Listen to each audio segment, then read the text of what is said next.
Oui, donc je m'appelle Eva, je viens de Paris, je suis parisienne, et je suis donc d'une part antispéciste depuis environ mes 16 ans. Voilà, j'ai pu construire un petit peu ma réflexion à ce moment-là, mais ça restait quand même assez sommaire, on va dire. Et c'est vraiment à partir de 2016 et les mouvements loi travail, où là j'ai vraiment intégré, on va dire, les milieux militants politiques, que j'ai commencé vraiment à creuser ma réflexion à la fois sur le spécisme et sur d'autres types de rapports de domination, en l'occurrence les questions féministes surtout, pour ma part, et les questions évidemment anticapitalistes. Je resitue brièvement pour vous présenter un peu qui je suis et voir un peu d'où vient ma réflexion. Donc en 2016, moi j'ai commencé à étudier la philo à la fac à Paris. Petit à petit, j'ai choisi de me diriger vers l'éthique animale, vers la philo morale, l'histoire de la philo. Et donc j'ai fait mes mémoires de master sur des théories antispécistes, en tout cas sur de la théorie antispéciste. Donc en M1, je me suis intéressée à la question de l'antispécisme utilitariste. Et en M2, j'ai essayé de questionner, un peu de remettre en question tout ça et d'apporter une vision plus anticapitaliste de l'antispécisme et de proposer ce que moi j'ai appelé un antispécisme matérialiste dans ce mémoire. Donc là, je m'étais dit que c'était une bonne occasion ici de vous présenter un petit peu ça, ces réflexions, et puis peut-être de les continuer tous et toutes ensemble. Et donc particulièrement, ce que je voulais faire, c'était ici avec vous de penser les liens entre anticapitalisme et antispécisme, et du coup, accessoirement, de penser, pas accessoirement, mais de manière complémentaire, comment le spécisme et l'exploitation animale s'articulent avec le capitalisme. Donc je pensais que dans un premier temps, j'allais un petit peu déconstruire le spécisme au sens de le repenser, c'est-à-dire essayer d'abord, moi en vous le présentant, mais ensuite tous ensemble, peut-être d'essayer de redonner une définition qui serait un peu plus politique et un peu plus pertinente du spécisme, par rapport à celle en tout cas qu'on a l'habitude de rencontrer dans les théories les plus classiques en éthique animale, et aussi parfois dans les milieux antispécistes qui ne sont pas forcément anticapitalistes et qui, selon moi, apportent une vision, une conception du spécisme qui est un petit peu discutable. Voilà. Donc, je vais un peu vous expliquer pourquoi j'ai ce point de vue-là. Donc, déjà, je pensais, pour moi, que c'était important de réfléchir au concept de spécisme et à sa définition, parce que c'est vrai que j'ai une approche un peu de type, si on ne pense pas adéquatement ce qu'on combat, on fonce dans le mur. Donc c'était assez important pour moi, à la fois dans mon master de philo, de vraiment réfléchir à ces questions-là, puis aussi dans ma pratique militante. Donc, déjà, je vais vous présenter une petite définition pour celles et ceux qui ne sont pas forcément au courant vraiment de ce qu'on retrouve dans le corpus philosophique en éthique animale, de qu'est-ce que c'est le spécisme et comment c'est généralement défini. Donc généralement, on va le définir comme un ensemble de biais en faveur de notre espèce. Des biais humanistes qu'on qualifie de discriminatoires, voilà, c'est une forme de discrimination, et dont on va souvent dire que ces biais-là sont arbitraires. Donc ça nous vient d'une longue tradition de penseurs antispécistes, qui est un peu initiée par Peter Singer, que je pense que la plupart d'entre vous connaissent, qui, pour le coup, a posé les jalons un peu de l'éthique animale classique. Donc en fait, là, je vais vous lire deux petites citations de La Libération animale, donc, qui est l'ouvrage de Peter Singer dans lequel il présente un petit peu sa théorie du spécisme, et voilà, vous présenter, moi, en tout cas, qu'est-ce qui fait que je peux me montrer critique, et assez critique d'ailleurs de cette définition-là, et comment ensuite on pourra construire un peu une discussion autour de ça.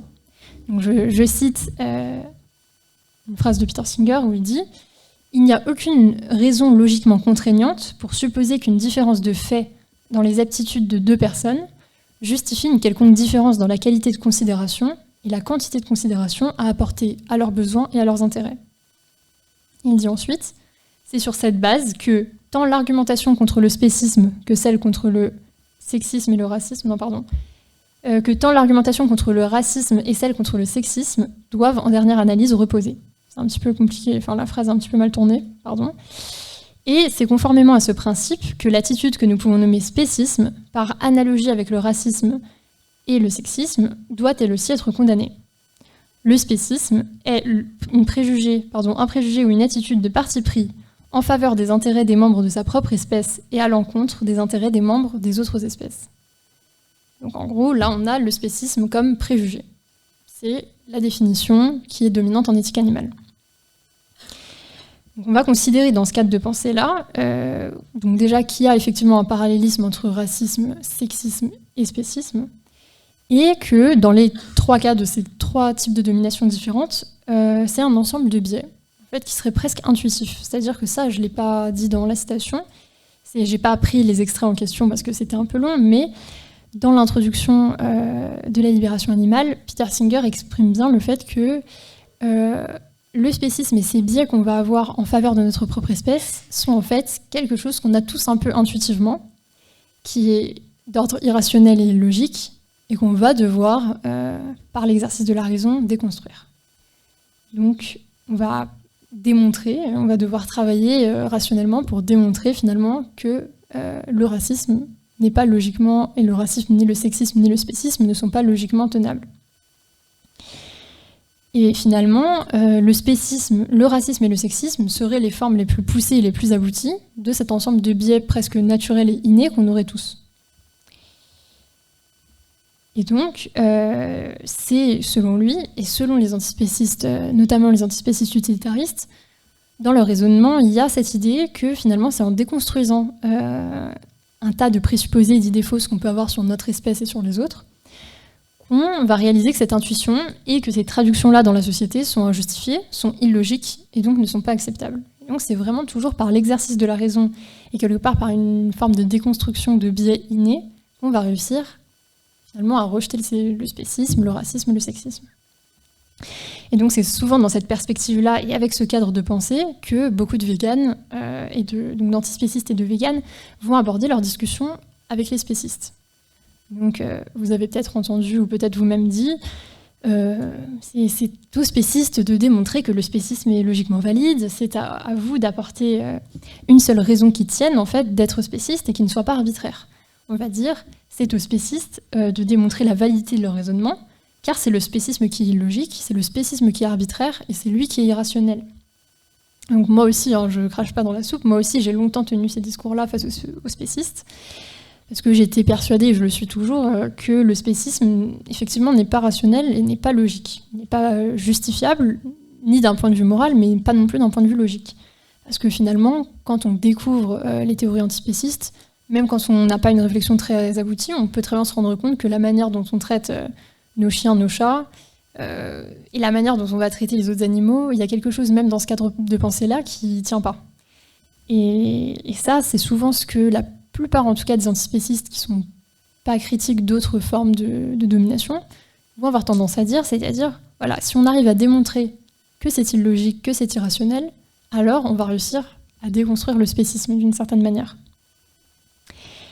Et donc, moi, effectivement, je pensais aussi qu'il suffisait de convaincre les carnistes de l'absurdité de leur raisonnement et du caractère supposément arbitraire du spécisme pour que, comme moi et comme d'autres antispécistes, ils réalisent l'aberration de leur position et qu'ils y renoncent.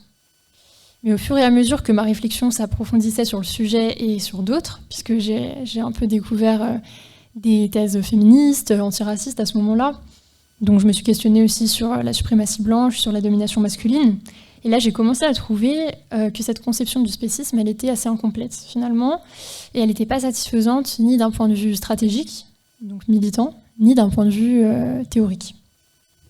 Je me suis demandé, est-ce qu'on peut vraiment résumer le spécisme à une préférence pour son espèce, comme le fait Singer, en comparant du coup le spécisme au racisme, en tout cas selon sa conception, et au sexisme. En fait, dans cette conception-là, qui est quand même très répandue, c'est comme si les structures de pouvoir qui étaient créées par les dominants, donc dans le cas du sexisme et du racisme, ce seraient donc les blancs et les hommes, ces structures de pouvoir-là qui sont créées pour asservir leurs subalternes, c'est comme si elles pouvaient trouver leur cause dans une espèce de préférence pour soi, une simple préférence pour soi, les siens, ses semblables, et pas en fait dans des rapports, des dynamiques de pouvoir et dans des prises d'intérêt. Donc en fait, c'est effectivement comme si ces rapports de pouvoir et les organisations sociales qu'ils constituent, et qui sont maintenues en place, donc volontairement et avec un effort, pouvaient être retracés non pas donc matériellement dans les rapports de pouvoir, mais dans la psyché des individus. Donc là, ce serait comme si le pouvoir était causé par une intuition naturelle de chacun à se préférer soi ou à préférer ses semblables. Et donc à se préférer aux autres. Et les autres largement nommés, seraient ceux qu'on domine un peu comme par un espèce de réflexe naturel. Donc ça m'a très vite laissé assez perplexe, surtout quand j'ai commencé à découvrir un peu des thèses matérialistes, disons. Pourtant, moi, j'étais la première à concevoir la lutte contre le spécisme, donc comme une lutte rationnelle qu'on devait mener sur le terrain des idées, de la raison, contre les spécistes. Et comme si le spécisme, en fait, n'était pas une affaire de pouvoir et d'intérêt, mais une affaire de clairvoyance rationnelle et d'honnêteté intellectuelle.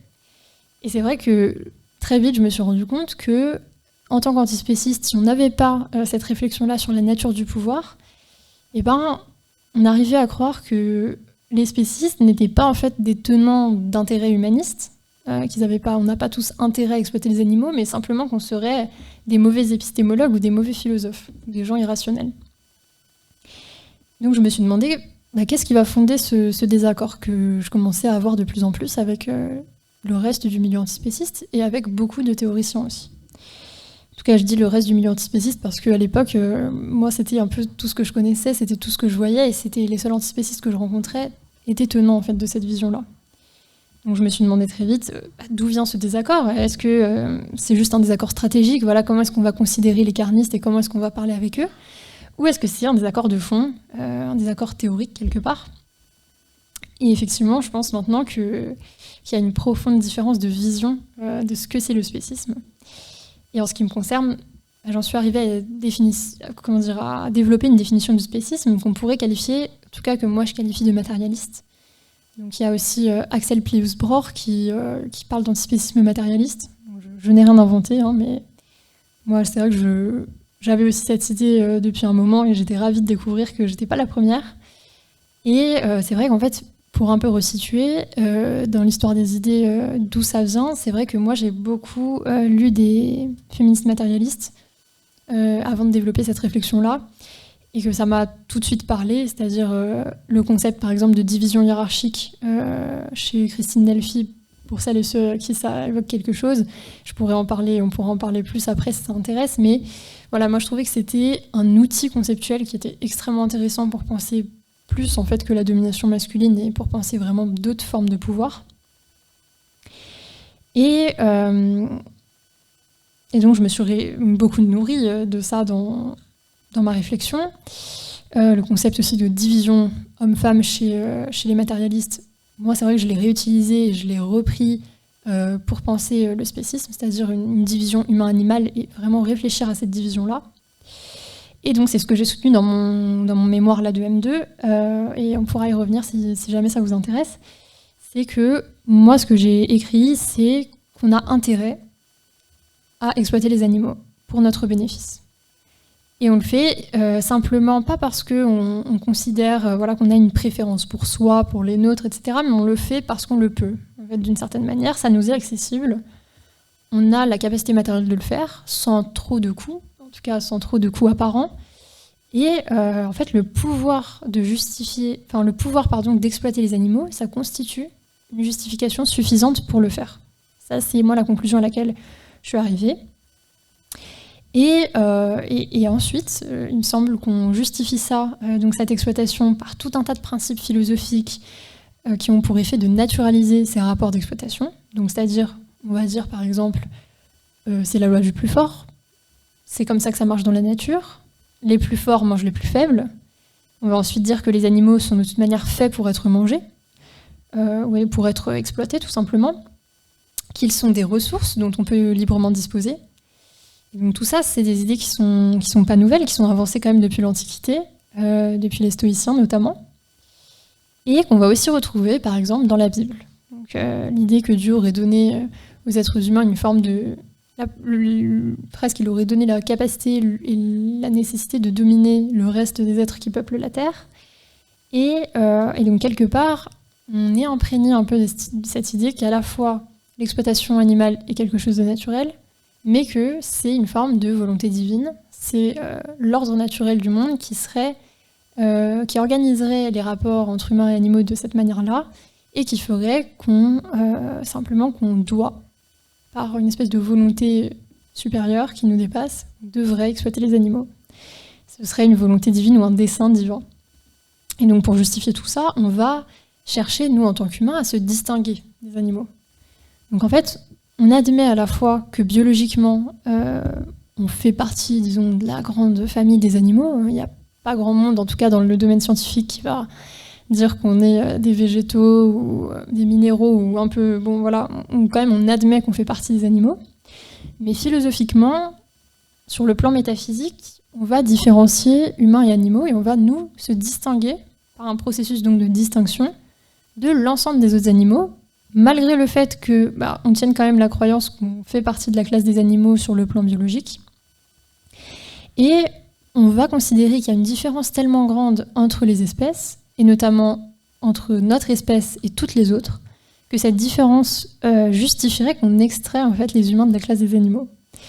On va les extraire du point de vue moral, on va nous extraire du point de vue moral de la classe des animaux, c'est-à-dire on va se surélever, et on va de fait constituer une autre classe qui est à la fois un petit peu dans les animaux, mais qui, du point de vue moral, du point de vue métaphysique, va totalement s'en élever et s'en distinguer. Donc ça, c'est ce que j'ai écrit dans mon mémoire, c'est que l'humanité a séparé l'immense famille des animaux sur le plan biologique en deux classes morales, ce que moi j'appelle deux classes morales. Donc la classe des humains et la classe des animaux, ce qui ne fait pas trop sens puisque du point de vue descriptif, nous sommes des animaux, mais c'est pour ça que je précise bien, ce sont des classes morales qui sont ni biologiques, ni strictement descriptives, qui sont définies simplement par le degré de considération et de valeur qu'on va attribuer à l'une et l'autre des classes. Donc la valeur morale est la valeur presque ontologique, c'est-à-dire profonde de chacune de ces classes et des membres qui constituent ces classes. Donc la classe des humains, la classe des animaux, ce sont les deux classes qu'on a créées. Et moi, je dis qu'elles ne sont pas, du coup, strictement descriptives. Et je pense que c'est intéressant de concevoir deux classes morales qui ne soient pas strictement descriptives pour essayer de comprendre comment, et là, je peux aussi en parler plus tard et y revenir si ça vous intéresse, pour voir comment les frontières entre les deux classes ne sont pas du tout étanches et sont assez perméables, et que parfois, on peut choisir de reléguer des individus d'une classe dans la classe inférieure, donc c'est-à-dire animaliser par exemple des animaux en les déshumanisant. En fait, la création de ces deux classes fait que on va pouvoir à notre guise reléguer les individus qui nous intéressent, par exemple justement pour justifier leur exploitation ou un mauvais traitement. On va les reléguer à la classe des animaux. Et parfois, alors exceptionnellement, et c'est pas de manière totalement symétrique avec la déshumanisation et l'animalisation, mais parfois on va aussi pouvoir sporadiquement et un peu de manière fragile surélever, c'est-à-dire extraire des animaux de la classe des animaux et très temporairement les humaniser et par exemple leur considérer qu'ils sont sacrés ou considérer qu'en vertu de qualités qu'on va trouver chez eux et qu'on va nous considérer assez arbitrairement comme étant exceptionnelles ou étant un peu humaines, voilà, on va voir une vache, on va dire elle est vachement intelligente cette vache, et elle a quelque chose d'humain, je le vois dans le regard, donc on va dire bon, elle va pas aller à l'abattoir parce qu'elle est spéciale.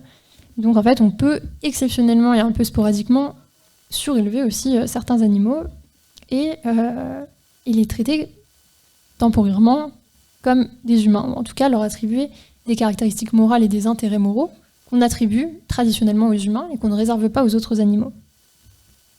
Donc ce processus de relégation et d'élévation va totalement changer la manière dont on va traiter les individus de chacune des deux classes. Donc ça aussi, on pourra y revenir si ça vous intéresse. Voilà. Donc moi, quand j'ai découvert l'éthique animale, c'était pas du tout une réflexion que j'ai entendue personnellement. J'ai pas non plus trop lu ça dans les textes qu'on voit le plus souvent dans les milieux militants. Parfois, j'ai pu lire quand même des textes qui parlaient d'exceptionnalisme humain. Donc là, c'est vrai qu'on retrouve un peu cette idée de dualisme, donc humain-animal, de statut moral privilégié. Mais souvent, dès qu'on revient dans l'éthique animale plus classique, donc dans ce qu'on va un peu étudier en philosophie, ou dans les textes auxquels il est le plus souvent fait référence dans les milieux militants, en tout cas les milieux antispécistes, on ne comprend pas vraiment ce qui va causer cette division hiérarchique entre humains et animaux. Donc, sauf une cause psychologisante, c'est-à-dire on a tous des biais de préférence pour soi.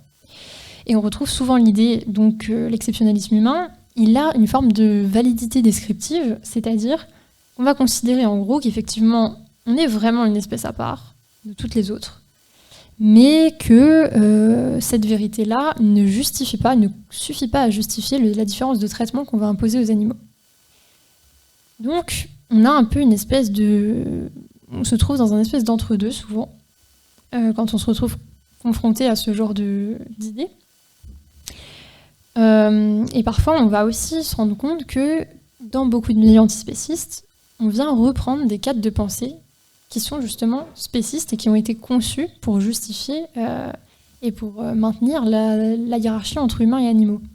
Notamment, je pense à Peter Singer encore, et au paradigme des capacités. C'est-à-dire que très souvent, chez Singer, on va retrouver l'idée que les animaux, en fait, le critère de l'espèce n'est pas pertinent pour juger des intérêts moraux des individus.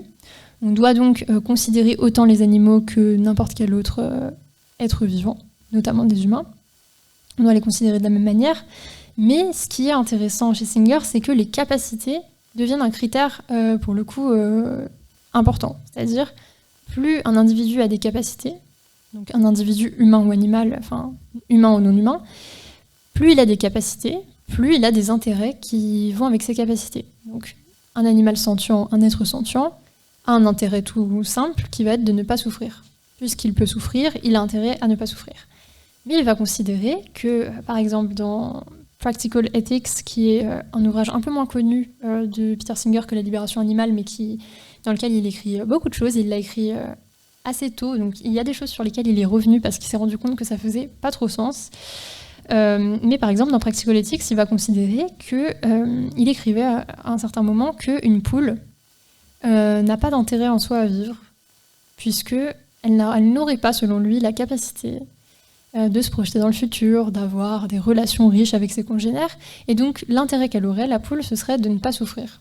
Et donc, il en vient à dire, finalement, on peut exploiter les poules tant qu'on les traite bien, tant qu'on respecte leurs besoins et leur intérêt à ne pas souffrir, et en fait, tant qu'on la tue sans souffrance. Puisqu'en fait, le fait de mourir ne constitue pas une perte pour la poule au vu de ses capacités. En tout cas, au vu des capacités que Peter Singer reconnaît à la poule. Donc ça, c'est un petit peu... on peut s'interroger sur ce point, il me semble. Et donc, elle n'a pas en soi d'intérêt à vivre. Ça, c'est un peu lié à l'utilitarisme. C'est l'idée qu'il n'y a pas d'intérêt, il y a peu d'intérêt en soi. On peut attribuer peu de choses à des principes. On peut faire très peu de principes, en fait, moraux sur que doit-on faire avec les individus, comment doit-on les traiter moralement. Donc, voilà, petite parenthèse. On peut là encore y revenir si ça vous intéresse. Et donc là, on voit qu'il y a une certaine acceptation et une certaine naturalisation d'idées qui sont spécistes et qui vont, selon moi, de pair avec du coup cette conception utilitariste d'une part et libérale en fait que Peter Singer et que beaucoup de gens en éthique animale tiennent. Et dans ce paradigme-là, il n'est pas question réellement de penser le spécisme comme du pouvoir ou comme une construction philosophique. Moi, je reprends là la définition de Mélanie Joy du carnisme, c'est donc une construction philosophique. Là, je ne la cite pas précisément, mais je le dis de mémoire. C'est une construction philosophique, culturelle, juridique, politique, qui serait, donc, selon moi et selon les matérialistes, l'expression des intérêts de classe, en fait, donc de la classe des humains, et des intérêts qui sont donc défendus par les membres de celle-ci quotidiennement, à travers soit leur acceptation du spécisme, soit le renforcement, en fait, de celui-ci. Donc on va plutôt s'atteler à combattre rationnellement le spécisme dans ces milieux-là, comme je l'ai mentionné avant, donc en tentant de démontrer, encore une fois, qu'il serait irrationnel et sans fondement. Et donc là, il y a quand même une divergence assez profonde que moi j'ai avec cette approche-là, qui est qu'on pourrait... j'ai complètement sauté une ligne, désolée. Donc il y a une différence profonde avec mon approche, qui est du coup celle des études animales critiques, donc pour celles et ceux qui connaissent. Peut-être je pourrais donner des références après si ça vous intéresse. Donc un certain nombre d'antispécistes qui sont explicitement révolutionnaires, anticapitalistes et qui ont une approche plutôt, disons, qui vont analyser le spécisme comme du pouvoir. Et donc il y a une grande rupture entre cette approche-là, qui est la mienne aussi, est celle de l'antispécisme le plus classique. Et donc on a une approche quand même dominante dans les milieux antispécistes qui va, en plus de ce que j'ai dit, se concentrer sur la minimisation des souffrances.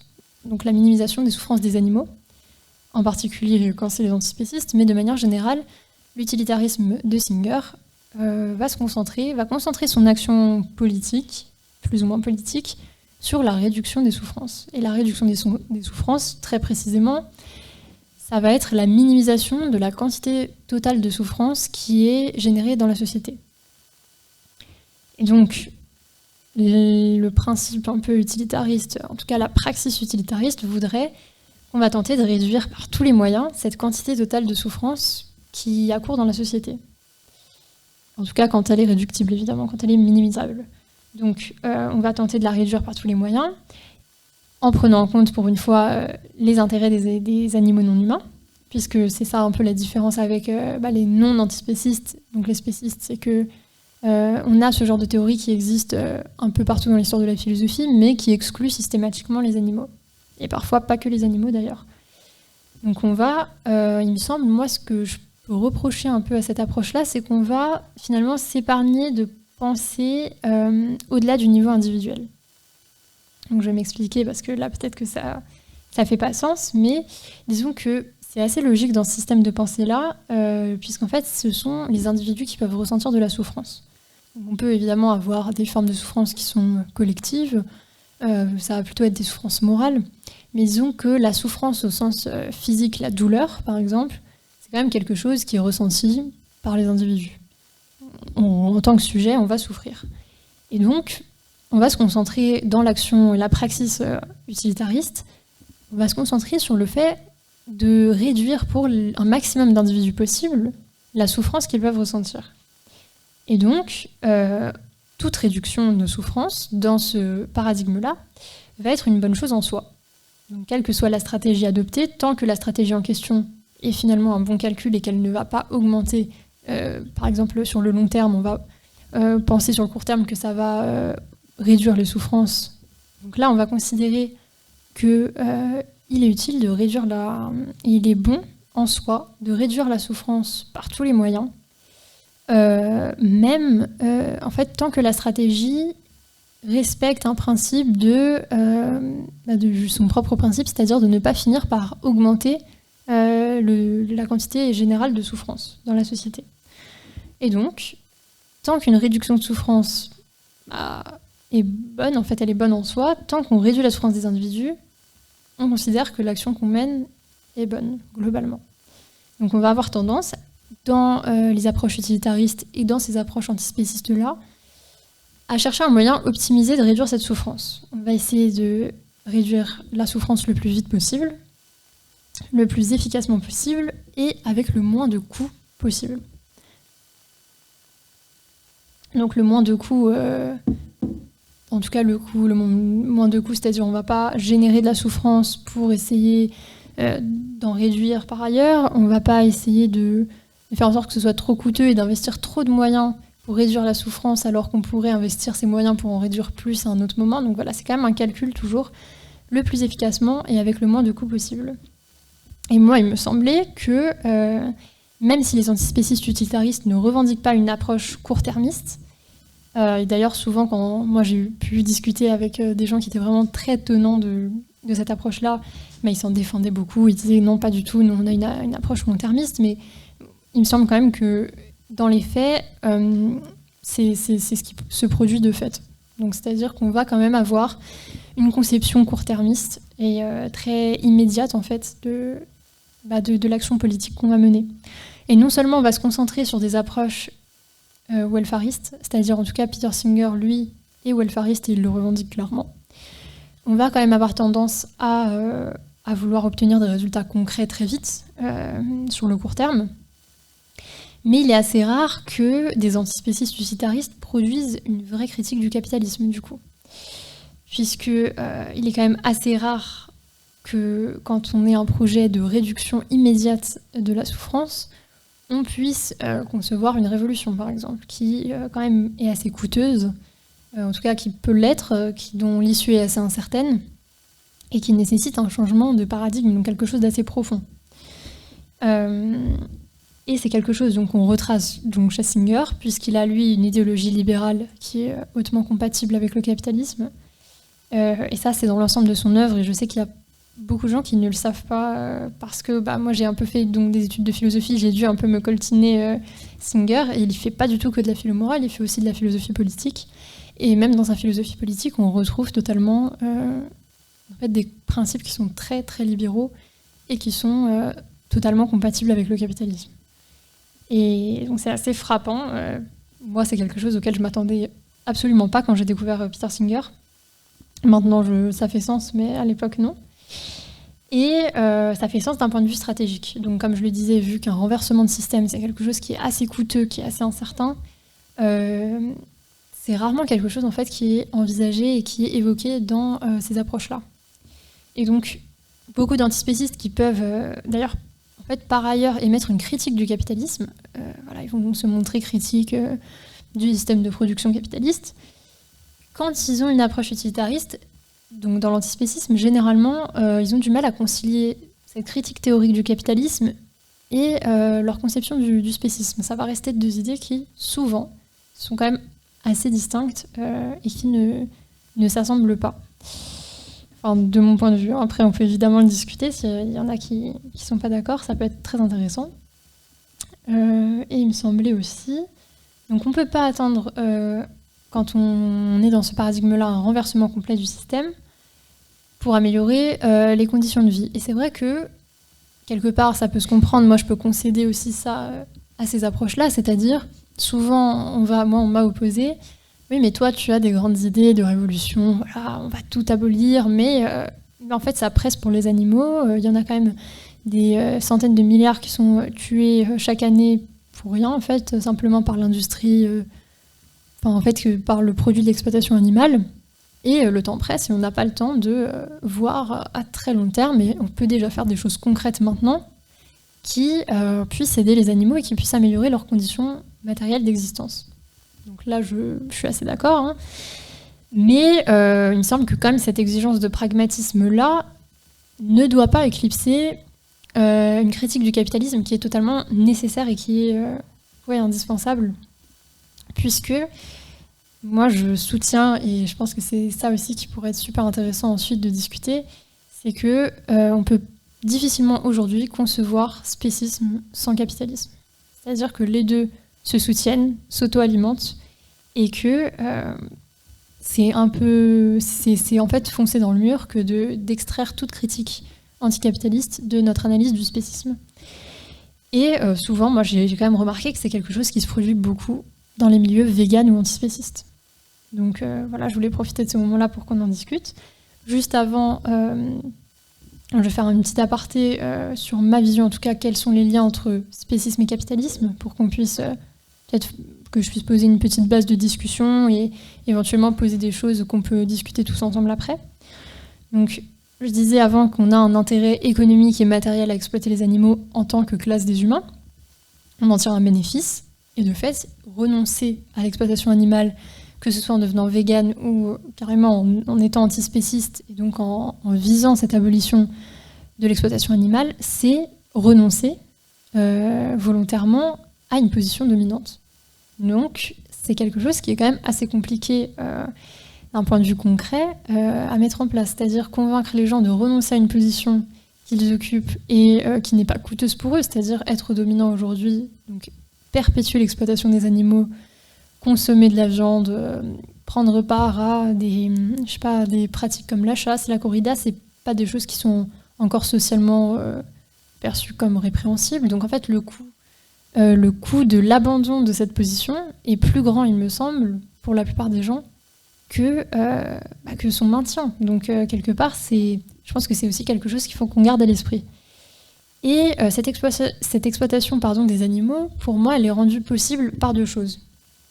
Donc déjà, la conception qu'on a d'une nature totalement dualiste, c'est-à-dire qu'on va considérer qu'il y a tout le non-humain qui est la nature, qui est perçu comme une ressource dont on peut disposer à notre guise, et nous, les êtres humains, qui sommes qui surplombons cette nature, et qui pouvons donc en disposer absolument comme bon nous semble.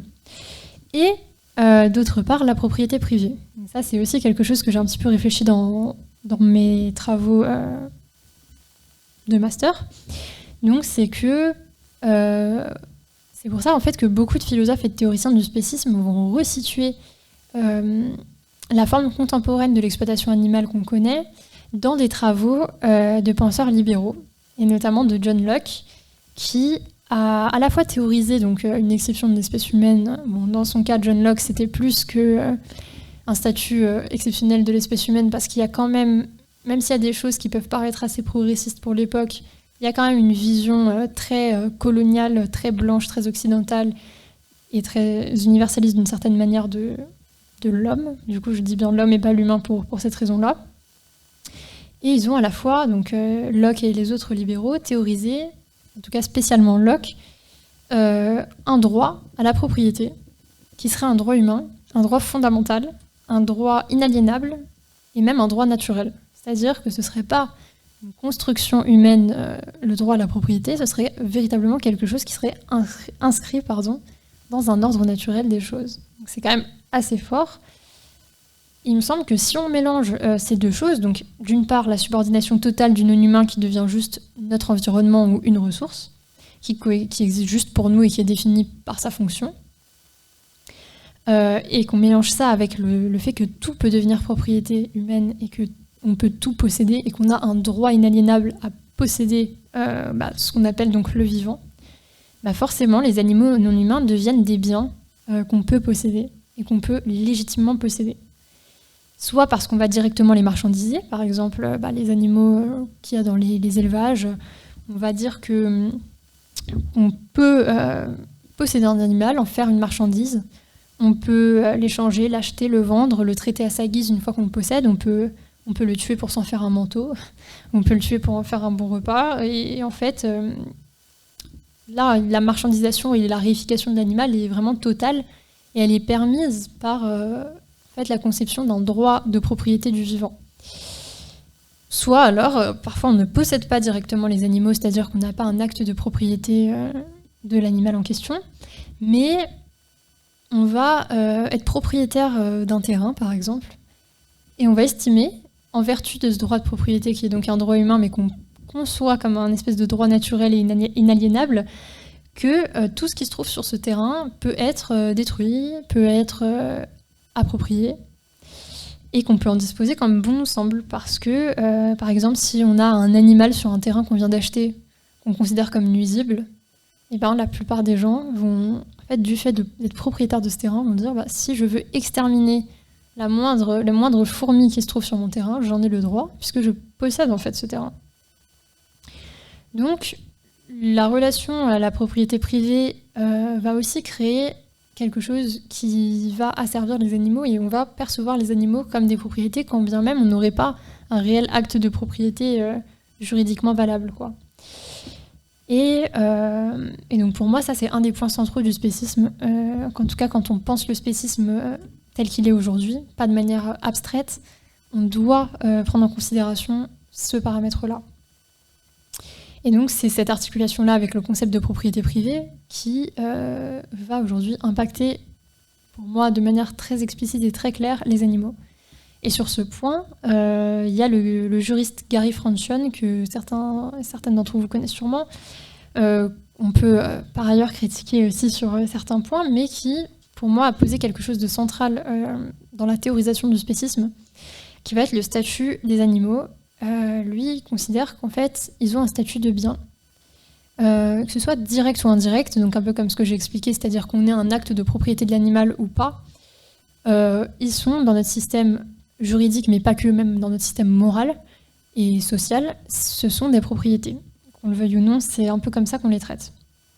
Et moi, je dirais aussi que, donc lui, il dit que c'est inhérent à nos systèmes juridiques, moi, je dirais que c'est inhérent à nos systèmes juridiques qui sont inhérents au capitalisme. Donc, quelque part, c'est une nécessité, quand on vit dans un système capitaliste, de traiter les animaux qu'on considère comme inférieurs comme des propriétés. Donc, voilà. On doit, je pense, resituer quand même, parce que lui, il circonscrit ça à un système juridique, mais sans vraiment le nommer, quoi. Quelque part, pour moi, il faut qu'on explicite le fait que ce soit que le capitalisme en soit la cause, en fait. Et donc, effectivement, non seulement Franchon va postuler, comme tous les antispécistes, d'ailleurs même les plus libéraux, que les animaux ont un intérêt fondamental à ne pas souffrir, s'ils sont sentients en tout cas, mais qu'ils ont aussi, au même titre que tous les humains, un intérêt fondamental à ne pas être possédés. Et donc à ne pas avoir le statut légal ou simplement moral de propriété.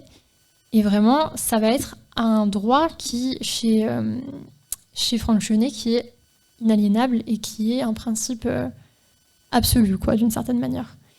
Et c'est quelque chose là que tous les antispécistes en fait ne partagent pas nécessairement, notamment les utilitaristes. Désolée, je m'acharne un petit peu, mais bon, c'est vrai quand on lit les textes, que les utilitaristes vont rarement se prononcer sur ce genre d'enjeu-là. Alors évidemment, il va y avoir l'idée que c'est mieux de ne pas être possédé, mais que, puisque, par exemple, si le statut de bien ou de propriété d'autrui peut permettre une réduction de la souffrance, alors on peut estimer, en tout cas chez certains théoriciens utilitaristes, que c'est préférable d'une certaine manière. Si en l'état, être la propriété d'autrui, ça nous évite de souffrir, et bingo, j'ai envie de dire, c'est mieux que rien. Et ça, pour le coup, Franchonet et moi aussi, je fais un peu partie de cette branche plutôt déontologiste. Je pense que non, que ce soit pour les animaux humains ou non humains, en fait, il y a un espèce de droit inaliénable qu'on doit revendiquer à ne pas être possédé, et que même dans un système capitaliste, surtout d'ailleurs dans un système capitaliste, c'est une constante qu'on devrait avoir en tête. Donc l'intérêt à ne pas et le droit de ne pas être possédé. Donc voilà, là encore une différence un peu profonde que j'ai avec, disons, les antispécistes les plus majoritaires, et qu'on peut aussi évidemment discuter ensuite si ça vous intéresse. Et là donc, je voulais ouvrir une partie de discussion donc, que j'ai intitulée « Quelle libération animale ? Une perspective anticapitaliste ». Je ne sais pas si c'était le meilleur titre, mais on pouvait réfléchir ensemble à plusieurs perspectives. Donc, en premier lieu, je m'étais demandé comment est-ce qu'on peut penser un futur antispéciste.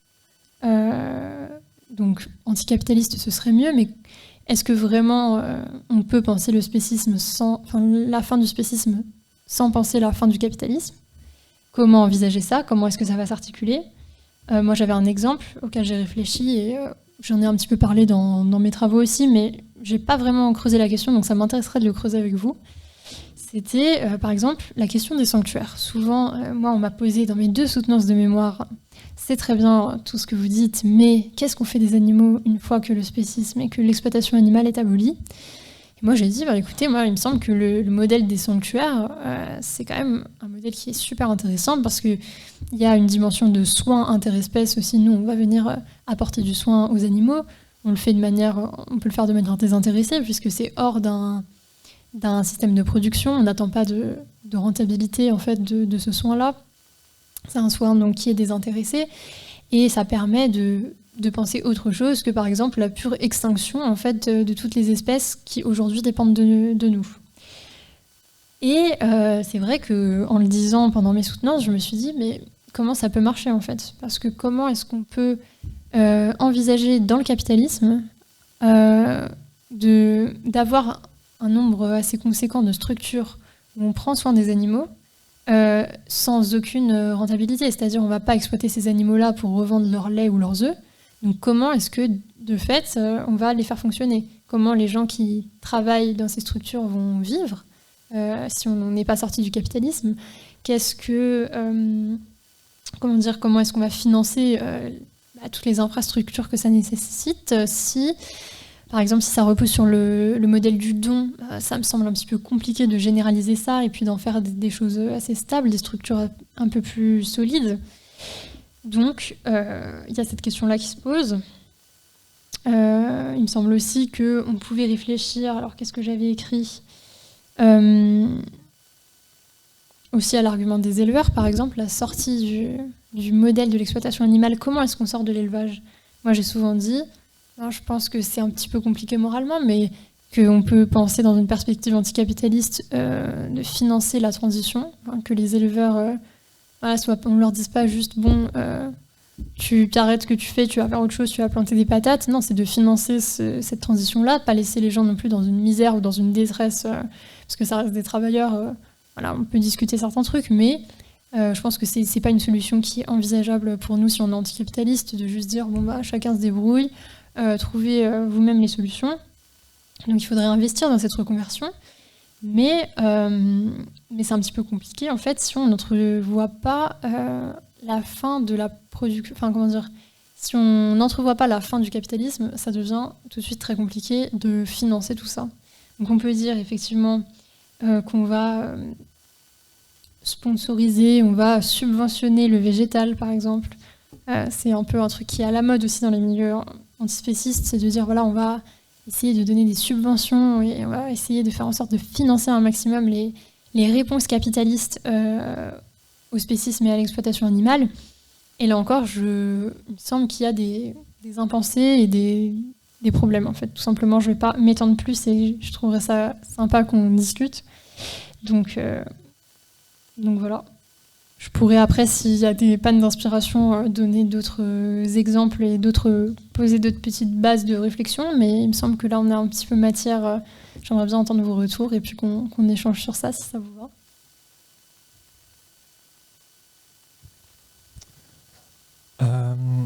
Merci beaucoup. Si vous n'avez pas envie d'être enregistré ou diffusé, n'hésitez pas à le préciser avant votre intervention. Il sera enregistré mais pas diffusé, c'est ça.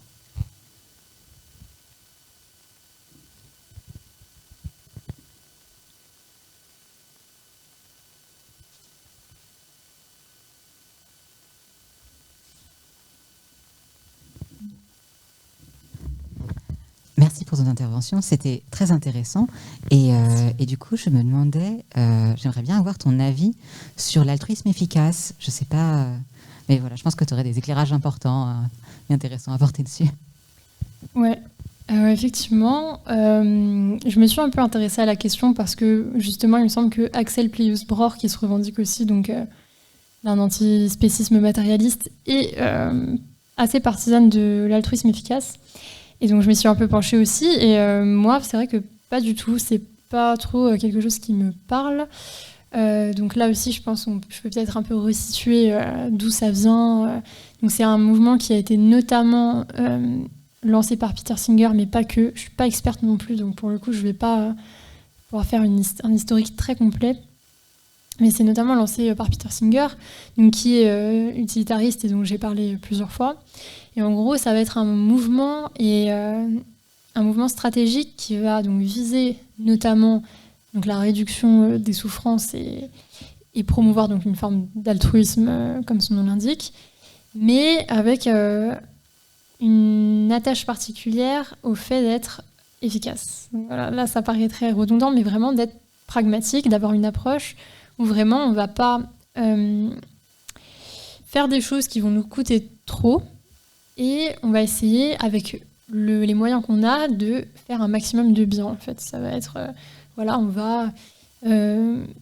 par exemple, avec notre condition sociale de là où on parle, si on n'est pas, nous, milliardaires, eh ben, on va pouvoir trouver des moyens de financer certaines causes, certaines luttes, etc. Moi, ce qui me pose un peu problème, c'est que dans les fondements un peu théoriques et... disons, comment c'est pensé généralement l'altruisme efficace, c'est que, par exemple, y a une dimension quand même pécuniaire, quoi. C'est-à-dire que Singer, notamment, lui, il dit « essayez d'avoir des emplois bien payés, si vous le pouvez, parce que bon, c'est vrai que de fait, il y a beaucoup, par exemple, de docteurs, de gens qui ont un doctorat, qui font partie de l'altruisme efficace. J'avais vu des statistiques, je crois que c'était 40% des membres, en tout cas, qui adhèrent c'est pas un parti, c'est pas une association, mais voilà, au mouvement. Il y a beaucoup de gens quand même qui viennent de classes assez aisées, et donc il y a cette idée que notamment on doit donner, il me semble que c'est 20% de ses revenus, c'est un peu un principe, ils sont pas obligés mais c'est un peu encouragé, de donner une bonne partie de ses revenus à des œuvres caritatives en fait, pour aider matériellement, en tout cas en idée, aider matériellement des gens qui sont dans le besoin. Ça va être voilà, envoyer à des associations qui luttent contre la faim dans le monde. Donc c'est bien dans l'idée. Moi, je trouve que d'un point de vue éthique, presque je dirais d'éthique des vertus, c'est louable et c'est, voilà, d'un point de vue volontariste, c'est louable comme démarche.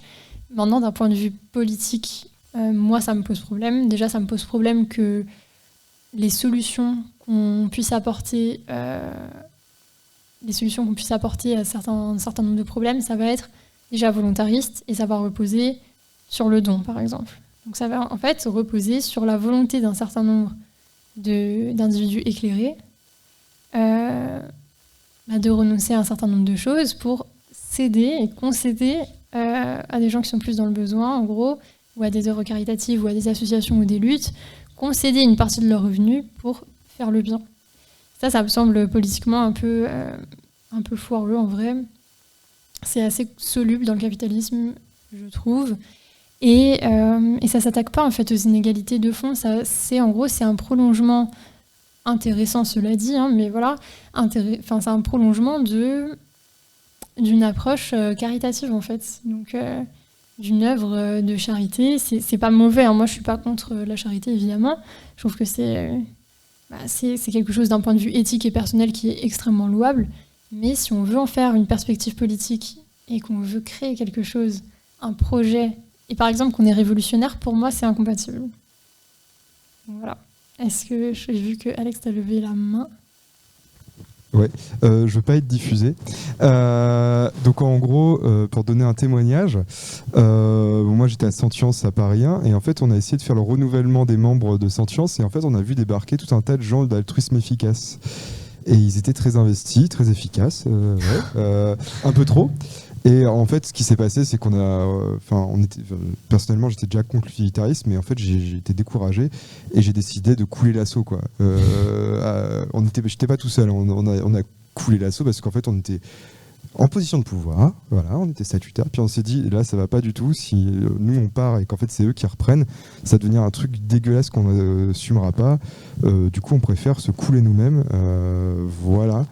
Sinon, ouais, en gros, dans l'altruisme efficace, vaut mieux être très riche et permettre à beaucoup de gens de faire des actions super efficaces que d'être pauvre parce que moralement, on l'a décidé, par exemple, et de faire tout ce qu'on peut, voilà, donc c'est... Enfin, et encore ça, c'est pauvre quand on... en gros, même si on est juste pauvre parce qu'on n'a pas décidé de l'être, en fait, c'est pas bien. Hein. On n'est pas très efficace. Donc c'est... Voilà. Exactement. Et c'est vrai que d'ailleurs, une anecdote, ça c'est un peu plus connu déjà, mais il y a beaucoup de gens qui le savent, c'est que Peter Singer, il a dit à un moment... que je crois qu'il a dit Warren Buffett, à l'époque c'était un peu le milliardaire, voilà, que c'était un des plus grands bienfaiteurs de l'humanité, puisque, étant donné l'étendue de sa fortune, il faisait des dons absolument faramineux. Peut-être pour, je sais pas, échapper aux impôts, bon, on sait pas, là on juge pas des intentions parce qu'on reste utilitariste, on ne juge pas les intentions, on juge que les actes et les conséquences. Donc il y avait cette idée, voilà, selon Peter Singer, que vu qu'il avait fait des milliards de dons, Warren Buffett, alors que c'est le PDG de je ne sais même plus quelle multinationale, c'était un des plus grands philanthropes de l'humanité. Donc c'est ça, moi, qui... Bon, ça me pose quand même problème, ouais, effectivement, l'altruisme efficace. Je pense que, en fait, on ne peut pas être révolutionnaire, même, par exemple, donc Axel Pieusbroch, qui est donc une... elle est pas... Enfin, il me semble qu'elle est sociologue, en tout cas, qu'elle a fait un master de socio.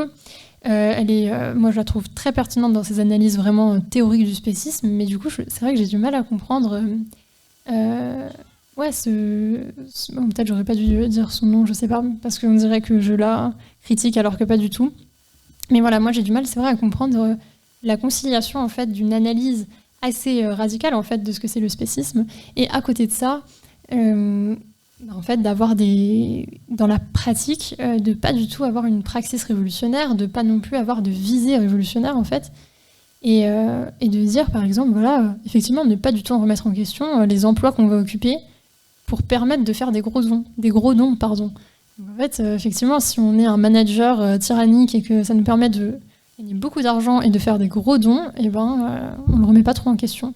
Là, c'est peut-être un peu caricatural, je pense que on me dirait, non, c'est pas exactement ça, mais globalement, dans l'idée, c'est quand même ça. Donc, voilà. Il y a d'autres points que vous avez envie de discuter ou des remarques?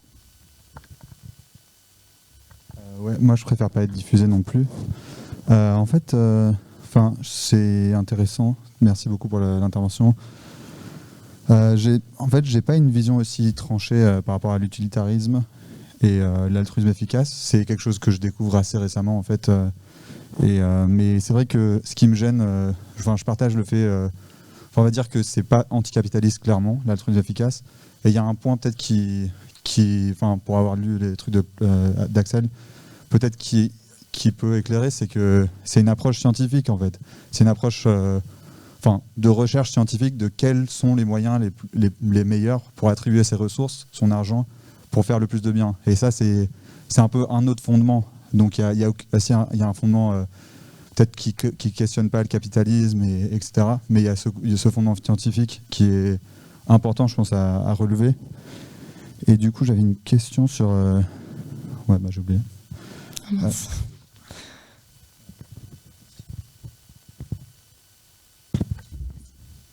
Bon, je reparle.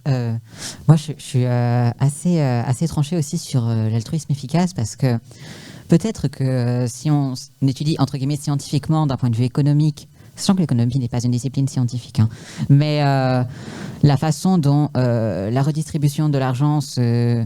Alors, j'ai fait l'économie, mais la façon dont la distribution de l'argent peut être, maximisée en termes de bénéfices, ça semble pertinent. Ça pose pas, par contre, la question d'où vient l'argent, en fait. On ne devient pas milliardaire de manière éthique, ni millionnaire, ni riche de manière générale.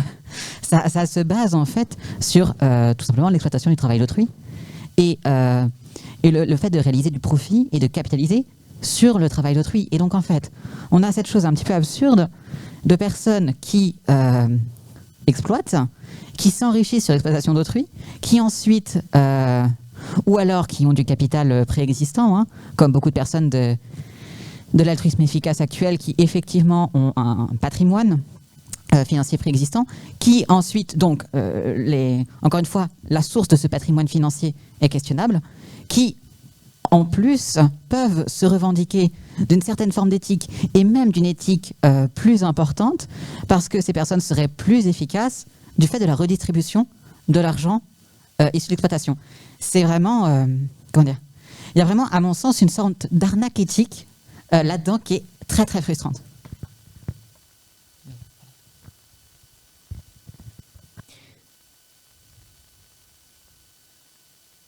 Moi, si vous voulez, je veux bien aussi apporter une petite réponse. Parce que c'est vrai que c'est... Bon, moi, je parle aussi souvent avec... j'ai des camarades, des amis qui sont un peu dans cette veine-là de l'antispécisme.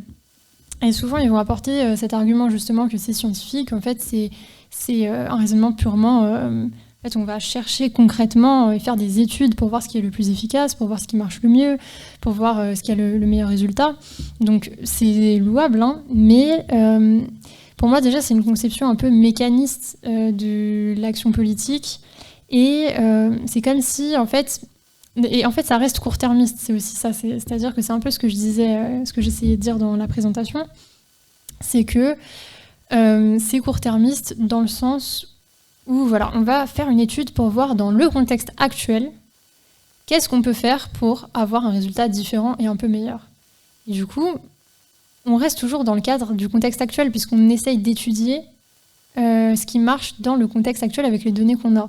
Et finalement, moi je trouve que c'est louable cette démarche scientifique-là, mais parfois avoir une vision politique et un projet politique, c'est pas quelque chose qu'on peut étudier et construire avec des études de cas, avec des études, des choses en fait qu'on pourrait étudier et publier dans un magazine scientifique. Il me semble que c'est quand même, si on est révolutionnaire, et c'est pas, on a le droit de pas être révolutionnaire par ailleurs, pourquoi pas, mais en fait si on porte un projet profondément qui est communiste, anarchiste, révolutionnaire, en tout cas qui se pose en rupture avec le capitalisme, c'est juste que ça marche pas en fait de raisonner scientifiquement au sens de faire des études très concrètes avec des données qu'on a, puisque ça repose forcément sur des données empiriques, pour dire voilà, si on change tel petit paramètre, on a tel résultat.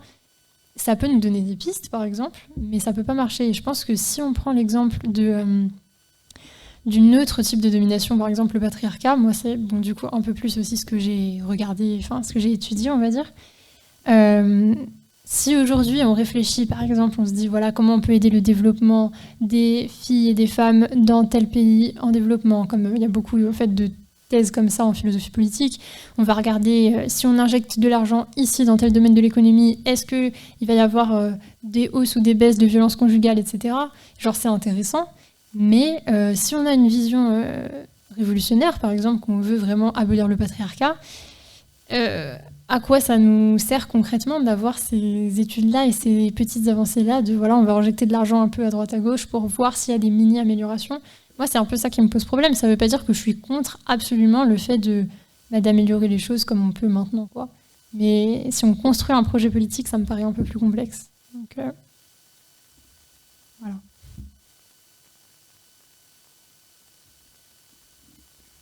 Est-ce qu'il y a d'autres points peut-être que vous voulez discuter ?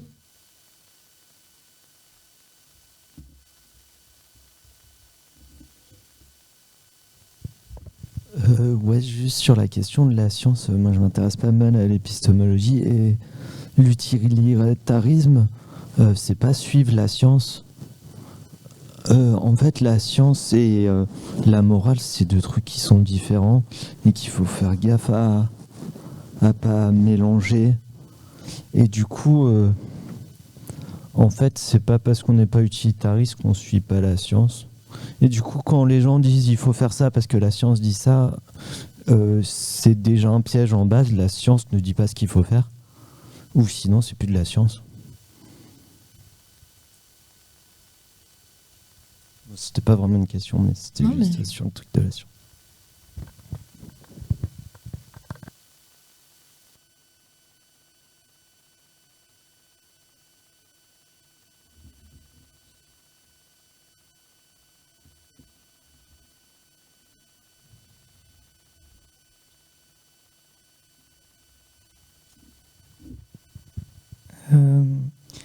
Oui, c'était par rapport au refuge dont tu parlais tout à l'heure. C'est vrai que c'est difficile d'imaginer de façon... ça voudrait dire en plus que probablement en termes de concentration animale, ça ferait quand même quelque chose d'énorme aussi. Enfin, s'il y avait des milliards, même dispatchés, et que ça aurait un impact de toute façon de pollution, probablement. Et du coup, je me dis, dans un état qu'on pourrait imaginer progressiste, peut-être que les énormes usines d'élevage, d'abattage pourraient prendre en charge ces coûts-là pour en fait prendre en charge les refuges, ou que dans une optique révolutionnaire, on saisirait de leur argent pour prendre en charge un accompagnement des animaux, mais ça n'enlèverait pas en tout cas ces trucs que j'ai dit avant. Et ouais, c'est un peu... Sinon c'est un peu...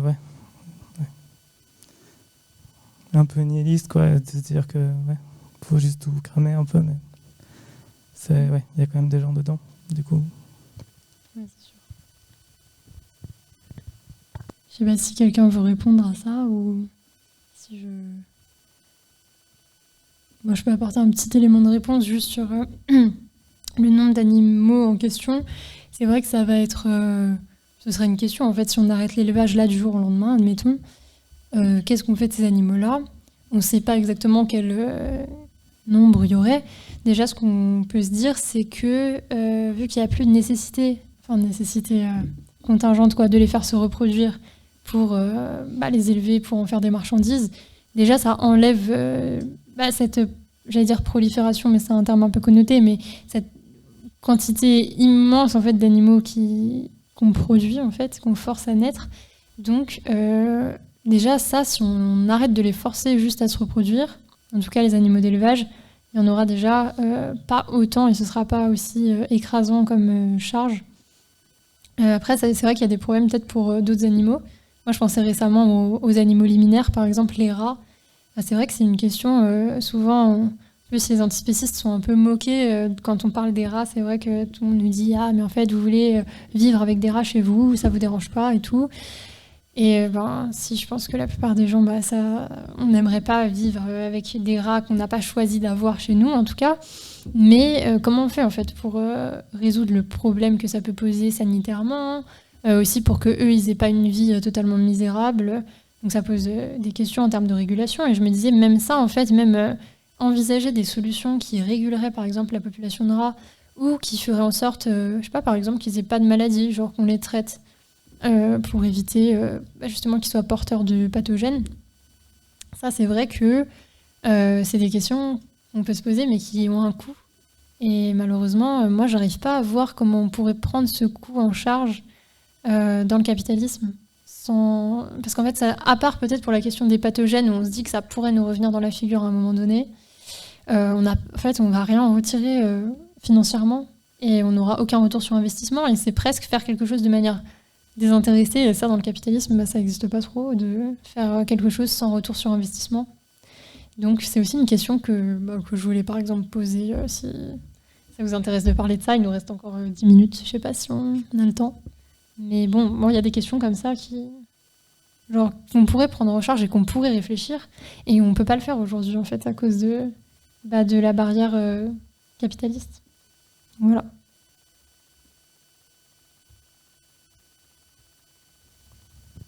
Du coup, moi, j'avais sur le même thème, c'était sur à un moment, tu as parlé de l'extinction, de faire des refuges qui seraient des refuges et qui permettraient d'empêcher l'extinction de ces espèces, donc des espèces domestiquées. Et en fait, je sais pas, est-ce que tu as plus de billes là-dessus? Parce que c'est des espèces qui sont, en tout cas, l'immense majorité des espèces domestiquées actuellement, elles sont complètement façonnées par le capitalisme. Donc si on sort du capitalisme, est-ce qu'elles ont vraiment vocation à continuer d'exister? D'autant que la manière dont elles sont façonnées les rend, pour certains, quasi impropres à vivre. Ouais. Et du coup, est-ce que c'est pas aussi... c'est une position qui a souvent comment on sauve les animaux de ferme, etc., avec lesquels on a vécu pendant des millénaires, et j'ai l'impression que souvent les personnes n'ont pas conscience que c'est pas vraiment la même chose. Et bon, voilà. Et il y a un côté patrimonialisation des choses qui ont rien de... Ça se réduit pas à un patrimoine, en fait, c'est des choses qui sont en évolution constante, quoi. Voilà. Et je me demandais si tu avais des biais là-dessus, sur cette question de l'extinction. Ouais, merci, c'est grave intéressant comme question. Moi, c'est vrai que sur le débat extinction versus préservation, en tout cas des espèces domestiques, j'ai un avis, mais il n'est pas très tranché, il est ouvert à réflexion encore. C'est-à-dire que je pense que c'est une position un peu simple, c'est ne pas forcer des espèces à se reproduire, à ne pas vouloir absolument préserver des espèces si, en fait, de fait, elles venaient à s'éteindre. Mais par exemple, je ne serais pas pour euthanasier ou laisser mourir dans des conditions atroces des animaux qui, même s'ils ont besoin de soins particuliers, par exemple, quand on va dans des sanctuaires, parfois on voit que, je sais pas, même des poules, elles ont besoin de stérilets, ou pas de stérilets, mais de dispositifs hormonaux, en fait, pour pas avoir des cancers ou des malformations et tout. Donc moi, je pense que ça, c'est quelque chose qu'on peut... Enfin, je suis pas d'avis de dire ils ont des problèmes, ces animaux-là, donc on les laisse mourir, quoi. Je suis pas pour non plus... En fait, je pense aussi que, par exemple, l'intérêt de l'espèce, ça n'existe pas. Genre, je pense pas qu'on ait, nous, en tant qu'espèce humaine, des intérêts en tant qu'espèce. Je trouve ça aberrant et un peu inquiétant souvent quand c'est prononcé. Et je pense du coup que c'est pareil pour les autres espèces, qu'il n'y a pas... En fait, ce qui est dommage, effectivement, c'est quand on se dit qu'il y a tant d'espèces qui disparaissent, c'est plus parce que c'est le symptôme de quelque chose, plutôt que, comme tu disais, une espèce de presque de patrimonialisation des espèces, genre on a cette espèce super rare qu'on peut peut-être voir et tout. Non. Mais je pense qu'en fait, si par exemple on crée des sanctuaires pour, je sais pas, les vaches par exemple, et qu'on se rend compte que en fait elles n'arrivent pas à se reproduire naturellement ou qu'elles vivent pas longtemps et qu'on se rend compte qu'en fait ça va pas perdurer dans le temps. Moi je suis totalement pour ne pas forcer quoi que ce soit, juste prendre soin quand il y a un peu exigence morale à ce moment-là de prendre soin. Mais non, je suis d'accord avec toi sur ce truc. Et c'est vrai que par exemple Francione dont j'ai parlé, ou Francione, je sais jamais comment le prononcer, lui il est extinctionniste, donc lui vraiment il considère que vu que les animaux ne devraient pas être possédés, et qu'aucun être sentient ne devrait être possédé. Il considère aussi que la domestication, c'est un peu un affront qu'on leur fait d'une certaine manière, c'est-à-dire c'est une forme quand même de domination et d'exploitation, même si elle est un peu détournée. Et donc lui, il est vraiment extinctionniste, il considère que, pas qu'il faudrait donc tous les euthanasier dès que le spécisme est tombé, quoi, mais, alors même si ça fait pas grand sens de dire le spécisme est tombé, mais voilà, lui il considère qu'il faut, en fait, que par nature, presque, elles devraient s'éteindre, ces espèces-là, hors d'un paradigme spéciste. Moi, je suis pas totalement sur cette ligne, mais je comprends, mais voilà, j'ai pas un avis super fixé non plus. Je sais pas si...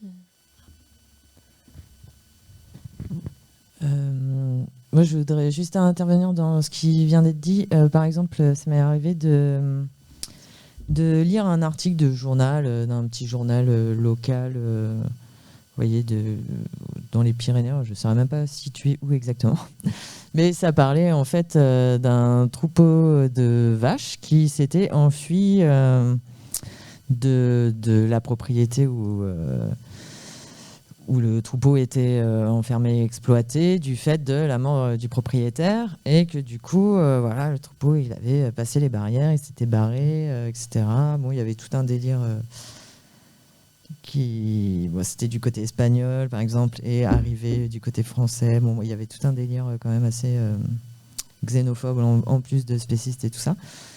Et en fait, dans l'article, ça disait bien que les vaches continuaient à survivre tranquillement, à prospérer, à se reproduire, etc. Bon, effectivement, des fois, elles avaient eu des accidents. Effectivement, des fois, elles agressaient des personnes parce qu'elles se sentaient en danger du fait de leur comportement, etc. Enfin voilà, ça avait d'autres... Enfin, pour moi, ça ne veut pas dire qu'une vache qui a été continuellement, qui a vécu que dans la séquestration, dans la domestication, etc., que le jour où il y a une libération totale et qu'elle se retrouve dans la nature, entre guillemets, surtout si c'est des vaches qui ont déjà connu le pâturage, etc., qu'elles vont mourir, quoi. Enfin, et je pense qu'il y a énormément de bêtes qui ne vont pas subir ça, quoi. Enfin, effectivement, ça peut être différent de bêtes qui auront connu que l'enfermement, vraiment la séquestration, qui dans des milieux qui n'auront rien à voir avec un espace un peu de nature ou quoi. Que là, bon, effectivement, ça peut un peu... ça risque d'être différent, quoi. Enfin, voilà, c'était...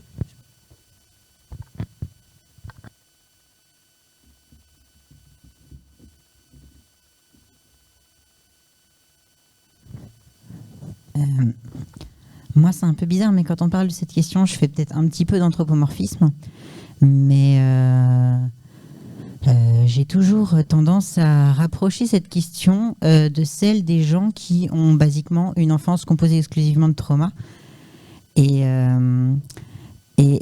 cette idée, en fait, que après avoir vécu une grande partie de sa vie sans avoir rien connu de bon, on serait ensuite tellement inadapté à connaître quelque chose de bon que ce serait tout aussi bien pour nous de juste mourir.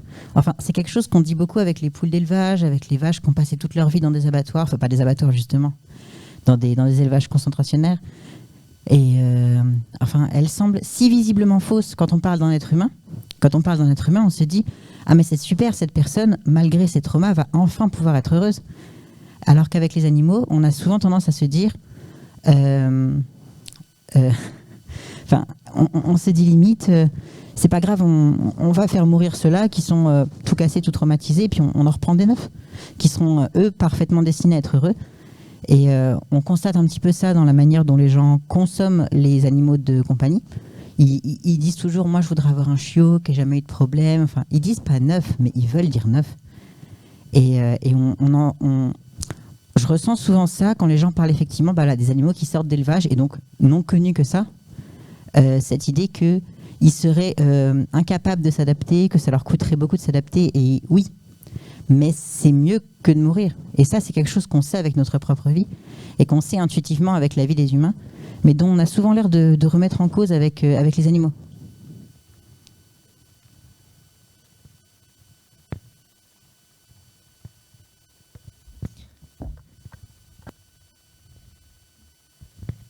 Merci. Alors, moi, je me posais la question, il y a eu pas mal de questions sur le monde d'après, enfin, le monde d'après qu'on espère, et sur la dimension révolutionnaire, parce qu'il y a beaucoup de formes d'anticapitalisme possibles. Et je voulais tout bêtement savoir si tu avais réfléchi aux formes qui semblent plus miscibles avec l'antispécisme, les formes d'organisation politique. Et au-delà de ça, s'il y a des références bibliographiques, des théoriciens des formes qui sont le plus compatibles avec l'antispécisme. C'est une question très intéressante et pour le coup, je me suis pas mal renseignée sur ça et j'ai pas trop rencontré malheureusement de textes qui parlent de ça. Je dis pas que ça n'existe pas, mais moi j'en ai pas trop rencontré. Moi j'ai réfléchi un petit peu, mais ça me paraît toujours très compliqué. J'ai l'impression qu'il y a plein de données qui m'échappent et que je suis pas compétente pour les juger, quoi. Pour moi, je pense que déjà, c'est pas trop compatible, je pense, avec les grandes villes, les grandes métropoles qu'on connaît. Donc, si on pensait à un futur hors du capitalisme, ce serait pouvoir se rapprocher, avoir une vraie connaissance des animaux qui nous entourent, pouvoir vivre avec eux, c'est-à-dire pas tous agglutinés dans des villes, mais peut-être dans des communautés à petite échelle ou petite moyenne échelle qui font que à la fois, on va connaître les animaux, notre entourage, notre environnement et tout. On peut cohabiter physiquement avec eux. Mais au-delà de ça, à part l'aspect un peu géographique, je t'avoue que j'ai pas plus réfléchi. Enfin, j'ai réfléchi à la question, mais j'ai pas trouvé plus de pistes vraiment concrètes. Pas plus de pistes que ça. Sinon, oui, effectivement, je me dis du point de vue un peu production... D'un point de vue de la production, il y a plein de gens qui sont un peu, ok, ils acceptent de renoncer à l'élevage, tout ça, mais ils disent quand même, par exemple, utiliser les animaux pour le travail dans un monde communiste ou, enfin, en tout cas pas capitaliste, ce serait une possibilité, ce serait envisageable. Moi, je pense pas. Je pense qu'on peut le faire sans quand même, mais c'est vrai que ça pose après plein de questions et j'avoue, j'ai pas de réponse super pertinente et super développée à apporter sur ça.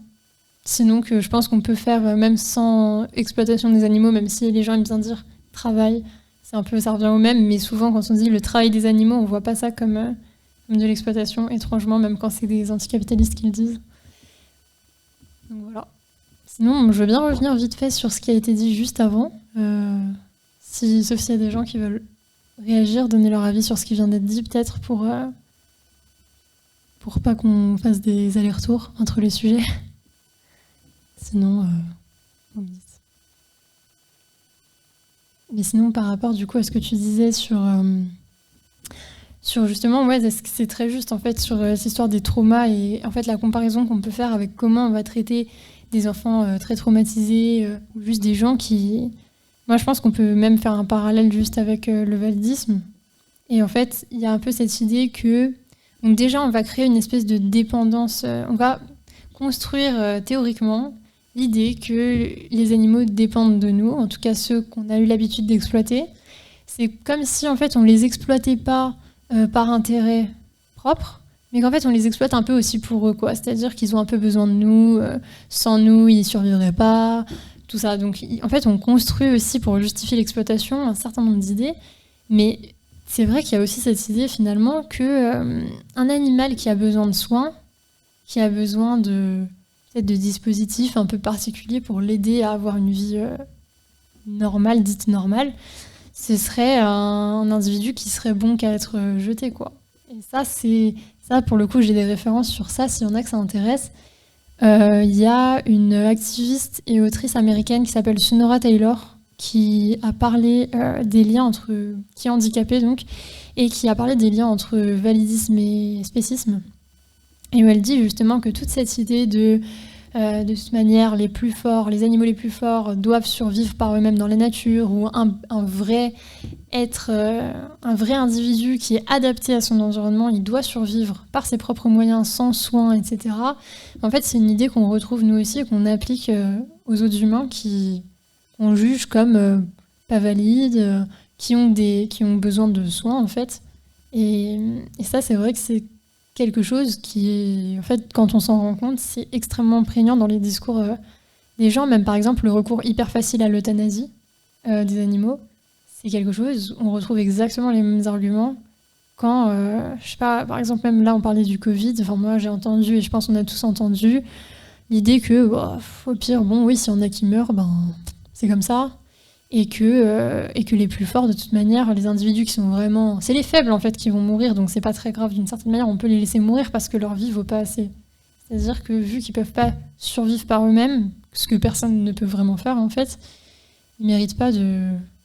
ils mériteraient pas de vivre. Et ça, on l'applique beaucoup aux animaux parce que c'est très facile, vu qu'on peut en disposer comme on veut, ils sont jetables. De toute façon, ils n'ont pas de droit, donc voilà.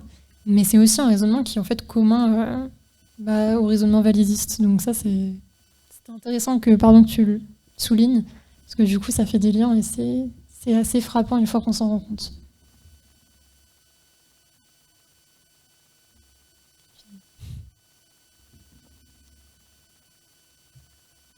Je crois que c'est l'heure. De rien. Merci à vous.